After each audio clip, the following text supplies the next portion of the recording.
नहमदुहु व नसल्ली अला रसूलिल करीम अम्मा बाद अऊज़ु बिल्लाहि मिनश शैतानिर रजीम बिस्मिल्लाहिर रहमानिर रहीम अस्सलाम वालेकुम students I am Waseem Khadim and our today's topic is memory and data storage of unit number 2 that is topic number 2.3 we are about to study।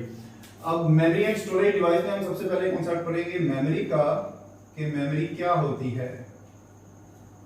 Students memory एक ऐसी फिजिकल डिवाइस होती है जो अपने अंदर डाटा स्टोर करती है टेम्परेरीली या परमानेंटली, इट डिपेंड्स। तो memory is any physical device that is capable of storing data in it. हमारे पास दो किस्म की मेमोरीज होती हैं, एक होती है हमारे पास वोलेटाइल मेमोरी और दूसरी होती है हमारे पास नॉन वोलेटाइल। वोलेटाइल मेमोरी ऐसी स्टोरेज डिवाइस जो अपने अंदर डाटा तब तक स्टोर रखती है जब तक उसको पावर सप्लाई मिलती रहती है। जैसे उसकी पावर सप्लाई कट ऑफ होती है वो क्लियर हो जाती है, उसके अंदर से सारा डाटा डिलीट हो जाता है। इसकी एक अच्छी एग्जांपल है रैम। जो रैम हम अपने कंप्यूटर्स में इस्तेमाल करते हैं, रैंडम एक्सेस मेमोरी, जिसको हम मेन मेमोरी भी कहते हैं, main working area of computer भी कहते हैं। ये एक अच्छी एग्जांपल है वोलेटाइल मेमोरी की। होता क्या है, जब भी आप कंप्यूटर पे काम कर रहे होते हैं आपका सारा डाटा कहां जा रहा होता है, रैम में जा रहा होता है, आपके मेन वर्किंग एरिया में आपका डाटा जा रहा होता है और उसके थ्रू आपका सारा काम हो रहा होता है। जैसे ही कंप्यूटर कट ऑफ होता है वो जितनी भी इंस्ट्रक्शंस आपकी रैम में होती हैं वो सारी क्लियर हो जाती है। मतलब क्या, जब तक उसको पावर सप्लाई मिलती रही थी वो रैम के अंदर डाटा था जिसकी वजह से आप काम भी कर रहे थे। जैसे ही पावर सप्लाई कट ऑफ होगी वो रैम भी क्लियर होगी, साफ होगी, उसमें सारा डाटा डिलीट हो गया। That is the example of volatile memory. और नेक्स्ट है हमारे पास नॉन वोलेटाइल। बच्चे नॉन वोलेटाइल मेमोरी जो होती है वो एक ऐसी स्टोरेज होती है जो अपने अंदर डाटा तब तक रखती है जब तक आप खुद उसको डिलीट नहीं कर देते। मतलब क्या, तब तक तो रहेगा जब तक उसको पावर सप्लाई मिल रही है, लेकिन अगर उसकी पावर सप्लाई कट ऑफ कर दी जाती है फिर भी उसके अंदर डाटा रहेगा। वो तब तक डाटा डिलीट नहीं कर सकते जब आप खुद नहीं चाहते। अच्छी एग्जांपल्स आपकी जो है इसमें वो हैं आपकी hard disk, CD drive, DVD drive, flash drive, floppy drive, floppy disk जो हम पहले इस्तेमाल करते थे, अब नहीं करते। तो students these are our two memories, volatile and non volatile memories. हमारा नेक्स्ट टॉपिक है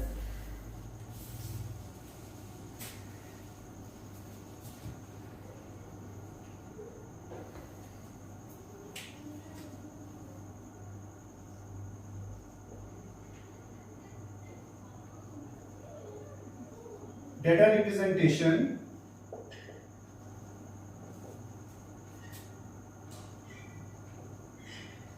in computer memory। data representation in computers memory। Students एक बात ज़हन में रहे, कंप्यूटर के अंदर जितना भी डाटा होता है वो in the form of zeros and ones होता है। मैंने थोड़ा सा इसका जिक्र किया था अपने प्रीवियस लेक्चर में। हमारे कंप्यूटर के अंदर जितना भी डाटा स्टोर होता है वो बाइनरी फॉर्म में होता है और binary means to 0 and 1, 0 and 1 की फॉर्म में होता है। वो डाटा हम इसको डिजिटल डाटा भी कहते हैं, हम इसको डिस्क्रीट वैल्यूज भी कहते हैं, हम इसको मशीन डाटा भी कहते हैं, मशीन लैंग्वेज का डाटा भी कहते हैं, हम इसको बाइनरी डाटा भी कहते हैं, 0 1 की फॉर्म भी कहते हैं। Lot of names are there. तो हमारा डाटा किसी भी किस्म का हो रियल लाइफ में, whether it will be videos, audios, pictures, animation, textual data, numerical data, what sort of data it will be stored inside the computer's memory in the form of zeros and ones।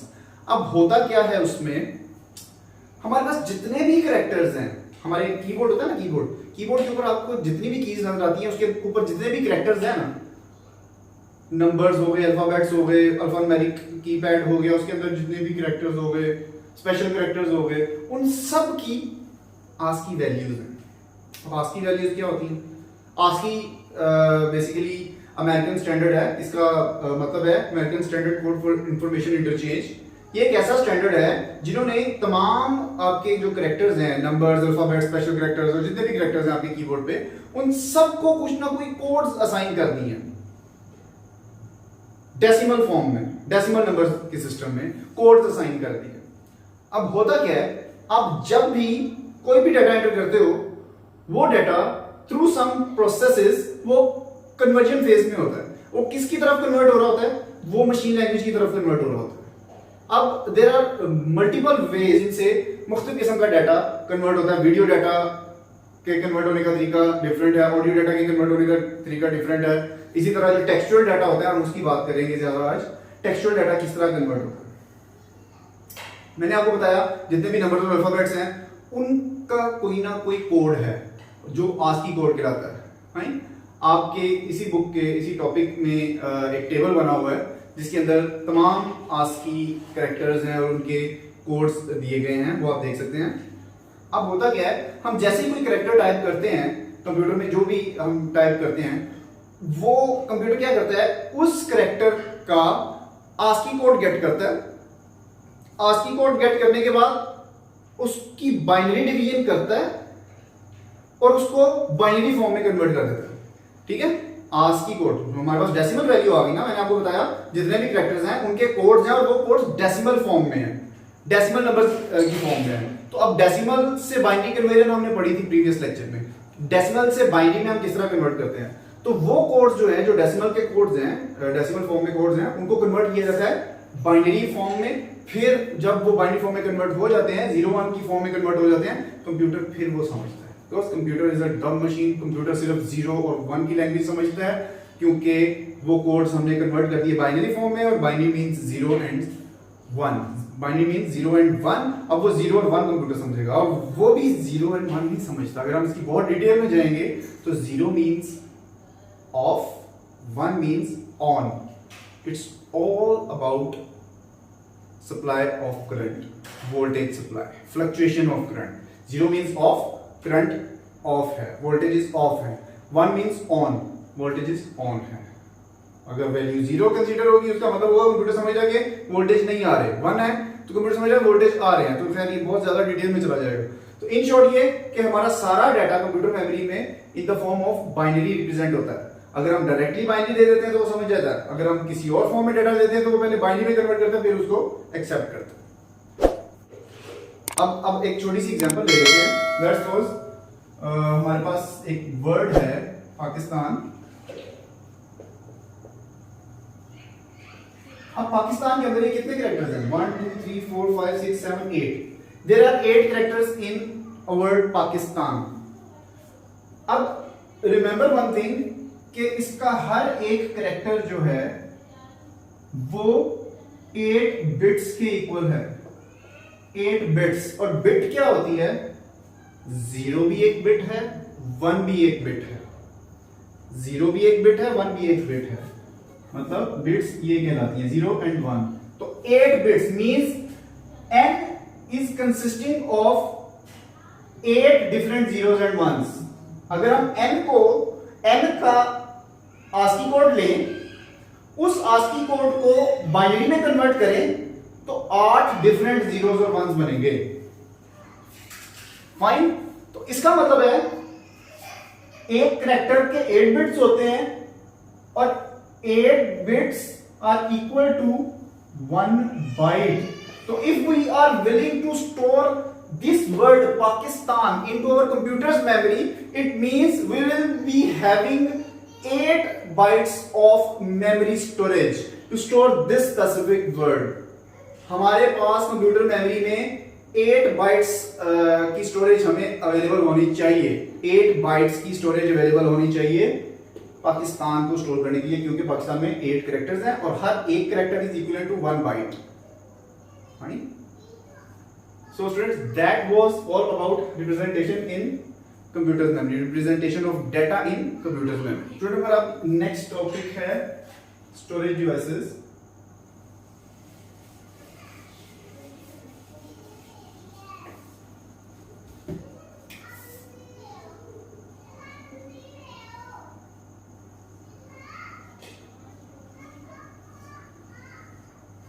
Student, किसी भी किस्म का computer का hardware जो अपने अंदर data को store करने की सलाहियत रखता है फॉर शॉर्ट टर्म और फॉर लॉन्ग टर्म, वो स्टोरेज डिवाइस कहलाएगा। Let me repeat it. ऐसी हार्डवेयर डिवाइस, आपकी ऐसी कंप्यूटिंग हार्डवेयर डिवाइस जो अपने अंदर डाटा स्टोर करने की सलाहियत रखती है, वो आपकी स्टोरेज डिवाइस कहलाती है। कुछ इंटरनल स्टोरेजेस होती हैं, कुछ एक्सटर्नल स्टोरेजेस होती हैं। अब जो इंटरनल स्टोरेजेस होती हैं उनको कनेक्ट करने के लिए हमें सिस्टम को रीस्टार्ट करना पड़ता है, उनको कंप्यूटर को डिटेक्ट करवाने के लिए हमें रीस्टार्ट करना पड़ता है। हार्ड डिस्क हो गई। Students, if we talk about external storage devices तो वो यूजुअली प्लग एंड प्ले होती हैं। अब प्लग एंड प्ले का क्या मतलब होता है? प्लग एंड प्ले, हमने जैसे ही उसको प्लग इन किया, कंप्यूटर के साथ अटैच किया, कंप्यूटर ने उसको डिटेक्ट किया, कंप्यूटर के अंदर जो ऑपरेटिंग सिस्टम है उसने उसको डिटेक्ट किया कि हार्डवेयर लगा है मेरे साथ, और उसके अंदर उसके software necessary files automatically install की, उसको डिटेक्ट किया और उसको प्ले कर दिया, उसको फंक्शनल बना दिया। यूएसबी होती है, हमें यूएसबी के लिए कोई स्पेशल सॉफ्टवेयर इंस्टॉल नहीं करना पड़ता, हम सिर्फ उसको प्लग करते हैं, वो प्ले हो जाती है, ओपन हो जाती है। तो students, that was about our storage devices, and that is all about our today's lecture. Thank you so much. Fi aman.